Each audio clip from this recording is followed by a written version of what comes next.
माता पिता के साथ पलने वाले बच्चों का जीवन। संध्या का समय था। आसमान में हल्का नारंगी रंग फैल रहा था। गौशाला में शांति थी। गौ माता अपने छोटे से बछड़े को पास बुलाकर प्यार से उसकी पीठ सहला रही थी। बछड़ा अपनी बड़ी बड़ी आंखों से गौ माता की ओर देख रहा था। वह बोला, माँ, आप हमेशा कहती हैं कि माता पिता का साथ सबसे बड़ा आशीर्वाद होता है। माँ, क्या आप मुझे आज इसकी कोई कथा सुनाएंगी? गौ माता मुस्कुराई। उन्होंने बछड़े को अपने पास बैठाया और धीमी, ममता भरी आवाज में बोलने लगी, मेरे लाल, यह कथा केवल सुनने के लिए नहीं है।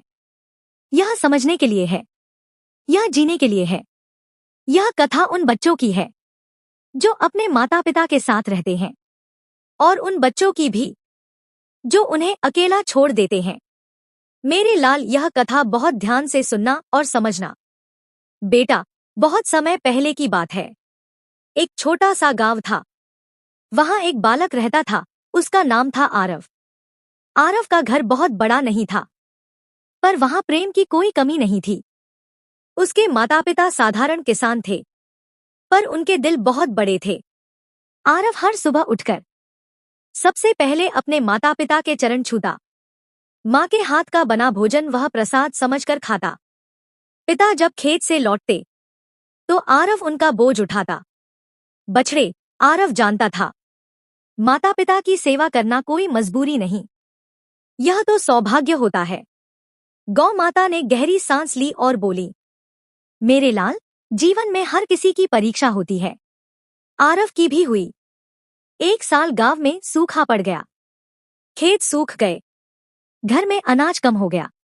माँ ने चिंता से कहा, बेटा, तू चाहे तो शहर चला जा, यहाँ हालात ठीक नहीं है। पर आरव ने माँ का हाथ पकड़कर कहा, माँ, अगर कठिन समय आया है तो हम साथ मिलकर सहेंगे।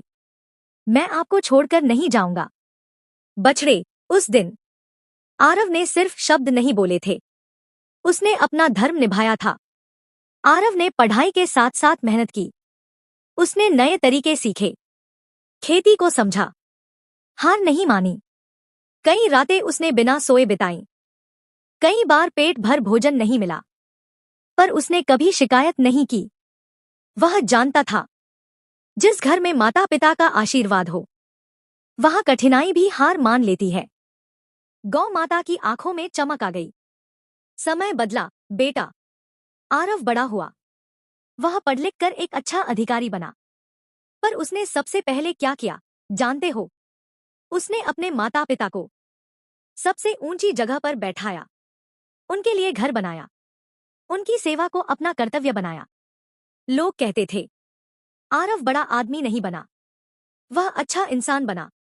गौ माता का स्वर थोड़ा गंभीर हो गया। अब सुनो मेरे लाल, दूसरे बालक की कथा। उसी गांव में एक और लड़का था, रोहन।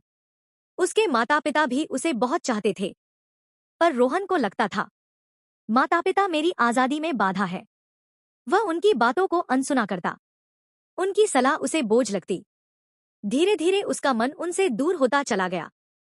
एक दिन रोहन बिना कुछ बताए शहर चला गया। शुरुआत में सब अच्छा लगा।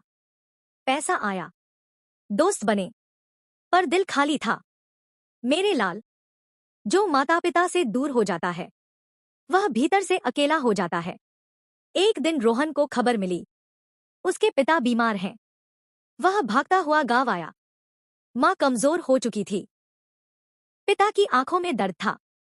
मां ने कुछ नहीं कहा, बस रोहन के सिर पर हाथ रखा। उस पल रोहन टूट गया।